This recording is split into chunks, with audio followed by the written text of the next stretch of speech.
sa bar na yun. Sige, sige, sige. Papunta na ako. Hintayin niyo ako, ha? Sige.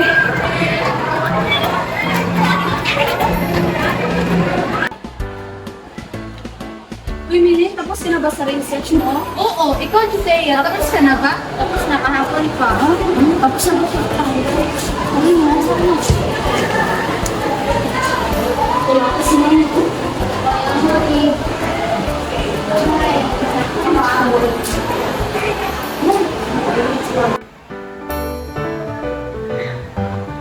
Wala na naman si Lucette. Ano? Saan siya nagpunta daw? Judea, kita mo ba? Ano ba nangyari kay Lucette? Palagi na lang absent. Akala ko parang kita mo sa nightclub kagabi. Oo nga, di ba sabi mo kahapon kita niya sa nightclub? Nung nakaraang araw, nakita ko siya. Ano ba yan si Lucia? Ano ba ng parents niya? Hindi ko alam.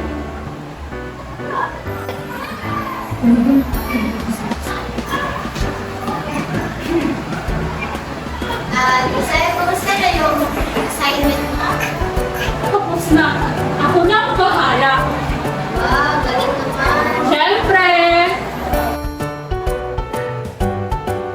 Good morning, class! Good morning, Miss Durango.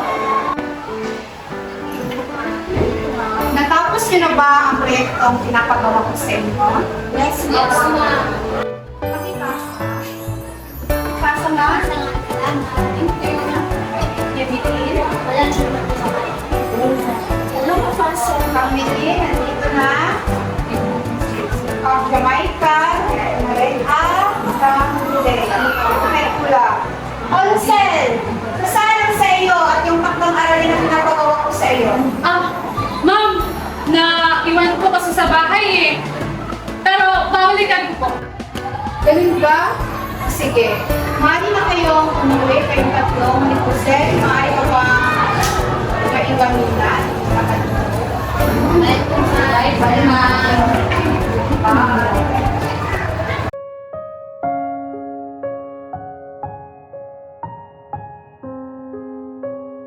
Bakit hindi mo nagawa ang proyektong pinapagawa ko sa inyo? Ang takdang aralin na pinapagawa ko sa iyo. Ang dami ko ng chances na ibinigay sa iyo, Lizelle. May problema ba sa iyo, nanay? Oo naman po, ma'am. Hindi ko lang po talaga nagawa yung assignments ko. Tsaka yung pinapigyan ko proyekto sa akin. Kasi na po talaga, ma'am. Alam mo ba, maaari kang mabagsak sa subject na ito. Dahil hindi mo ginagawa ang takdang aralin, ang proyektong pinapagawa ko sa iyo. So, kung ganun, ay maaari ko bang mahingi ang numero ng iyong anak? Bakit po, ma'am? Kami na lang ang mag-usap.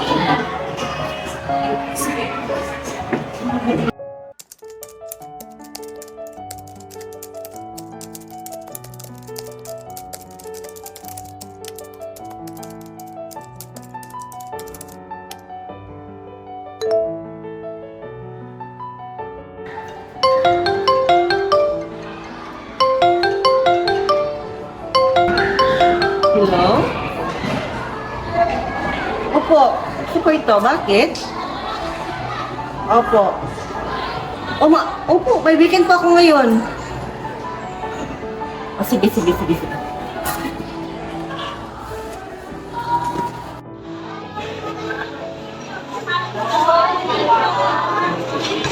O, anak, dito ka muna ha. Nagkakausapin ko. Magandang umaga po. Kayo po ba si Miss Durango? Ay, opo, Mrs. Ikaw po ba ang ina niyo, sir? Opo. Upo ka muna dito, Mrs. Salamat po. Ano po ang mahalagang sasabihin ninyo tungkol sa anak ko? Si Luzelle ay isang mabuti na bata. Nakakasabutan lang siya sa mga oral situation. Hindi ako ay nagbabala ko, Mrs. sapagkat ay binigyan niya siya ng maraming chances na ipasa ang mga takdang aralin at ang kanyang mga proyekto. Ngunit hindi siya nakapasa sa takdang oras na aking hinihingi sa kanya. Kung kaya baka mababagsak siya sa subject na ito. Hindi po ba?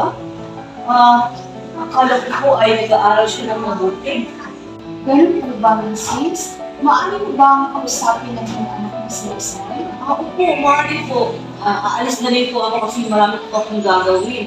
Huwag po kayo mag-alala dahil pagdating po nila sa bahay at kausapin po siya. Sige. Maraming salamat po.